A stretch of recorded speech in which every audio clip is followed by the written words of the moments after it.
Wow, okay, so we had a pretty big story that started up earlier today, about 5 or 6 hours ago, that centers around Bayonetta 3 and just kind of seeing how viral this has gone online and some of the reactions. Bayonetta 3 might legitimately be in trouble here, but we're going to go over this here today. Guys, if you enjoy these videos, make sure that like button, and if you're new here to the Spawn Wave channel, make sure you subscribe down below. So first thing, let's head over here. This is Nintendo Life, who compiled all of the information as it's been developing. But this started with Bayonetta's OG voice actor asked fans to boycott third game after PlatinumGames wage fallout. Now, there are several Twitter videos here that I'll have this page linked down below so you can go through them.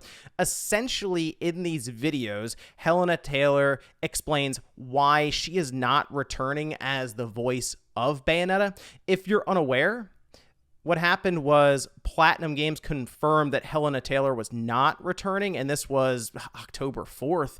And we had an entire quote around this that cited various overlapping circumstances, which is a fancy way of trying to explain it without explaining it. And that it's a lot of PR speak for this one. So that's, you kind of get the idea of there probably is more to it, and now we hear at least Helena's side of the story in this one. But in her place, Jennifer Hale is voicing Bayonetta. As mentioned here, she's known for her female Commander Shepard role. But the interesting thing about this is the amount of money that was offered to Helena Taylor from PlatinumGames, because in these videos, she does mention Hideki Kamiya specifically. Like, she wrote to him, he wrote back, and it sounds like the offer actually went up to $4,000, which when I heard that amount, I was genuinely surprised to hear that, because that does not sound like much to come back as the role of Bayonetta in the entry in the series that has the best chance to see financial success, or a lot of financial success. The Bayonetta series has never been a big seller for Nintendo, for Sega, for Platinum.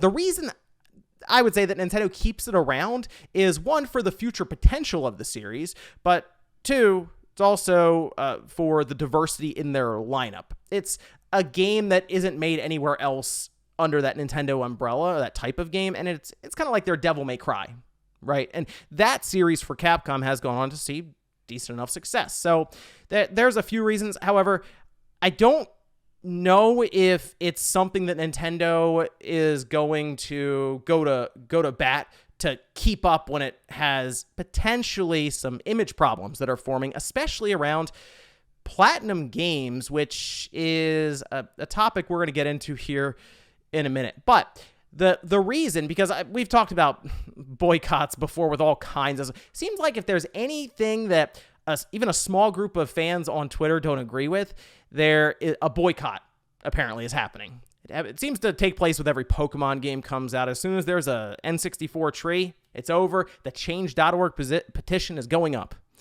But this one is a bit different because it's the original voice of Bayonetta is legitimately asking you to boycott and not buy this game, which I have noticed people are posting up on various social media outlets their receipts for canceling the game, like their pre-orders for it. So this is something that is actually happening right now. Bayonetta 3, coming through from the series with Bayonetta, isn't exactly in a great position to sell a ton of copies or anything. So having this pop up 2 weeks out from its launch is not good for this series or for PlatinumGames, or even Nintendo for that matter, because Nintendo is very protective of their reputation. And because of this boycott request, there's a lot of conversation happening currently on places like Twitter if it's okay to buy this game or not. And to be honest, it really comes down to each person and what they decide themselves, because not everyone's going to see this in the same way. Some are just like, oh, it's okay, it's voice acting, it's business, whatever, I'm going to buy the game. I've waited long enough. It's been in development for about 5 years now. So I understand some people, just whatever, pick it up. Honestly, I don't have time to be the internet's chaperone, so you can decide for yourself what you would like to do here. But I do have some questions for PlatinumGames, which continue to build, by the way. because Platinum hasn't exactly been on a roll as it is, where we see things like Babylon's Fall just absolutely struggle and then shut down less than a year later. They had to crowdsource a return for Wonderful 101, and they keep talking about how their Project GG that is funded by companies like Tencent to be more of a live service entry once again. So Platinum's been kind of shaky as it is, and then we start hearing stories like this where they're offering essentially the lead voice in their game, which it should be a return to form for Platinum. One you would think they would be putting a lot of effort, time, and money into. $4,000, which, yes, is quite the lowball offer. Also, let's be real. Do we think that Jennifer Hale took less or even that same amount for the role?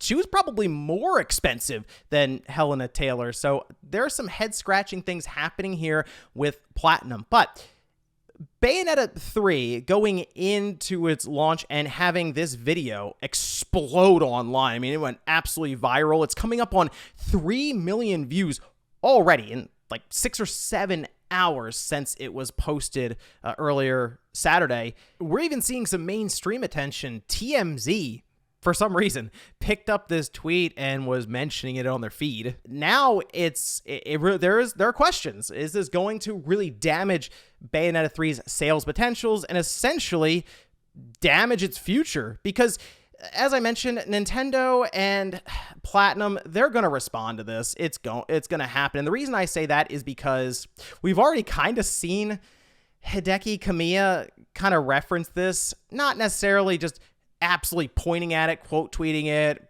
anything like that. But like we can see here, he did put out just a tweet saying, sad and deplorable about the attitude of untruth. That's what all I can tell now. He said, by the way, beware of my rules. If you don't know, Hideki Kamiya, if you respond in English or quote tweet him in English, he'll block you. He's blocked and unblocked me about like 4 times or something now. I don't know why he keeps unblocking me, but I forget, and sometimes I'll just mess with him and I get blocked. So it's a game at this point with me and Hideki Kamiya, apparently.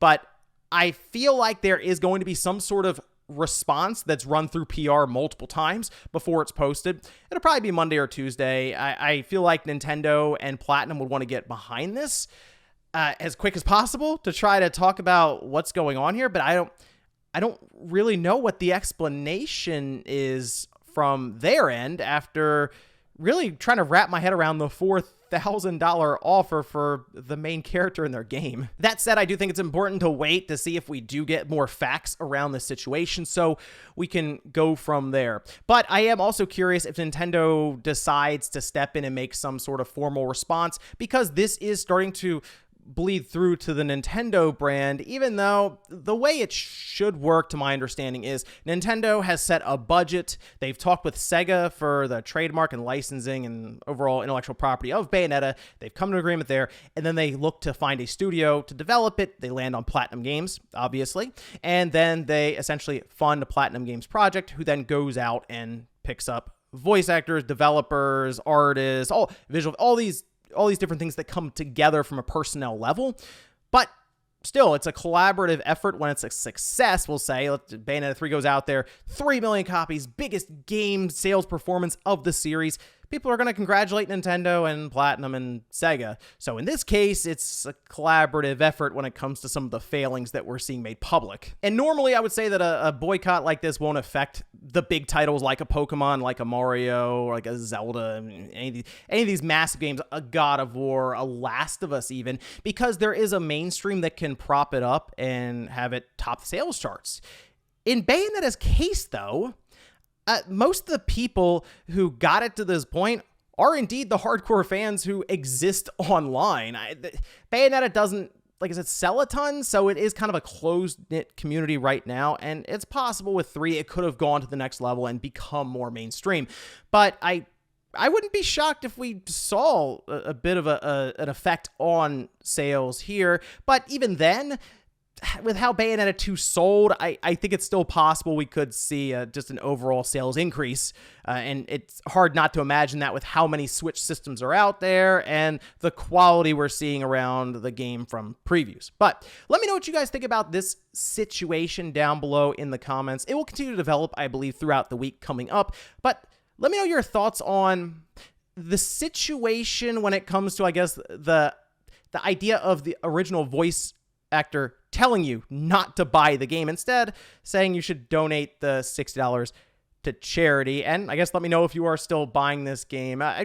Don't go back and forth yelling at each other about if they should or shouldn't buy the game, because like I said, we all have other things to do than try to be the internet's chaperone. Thanks guys for watching, and I'll see you next time.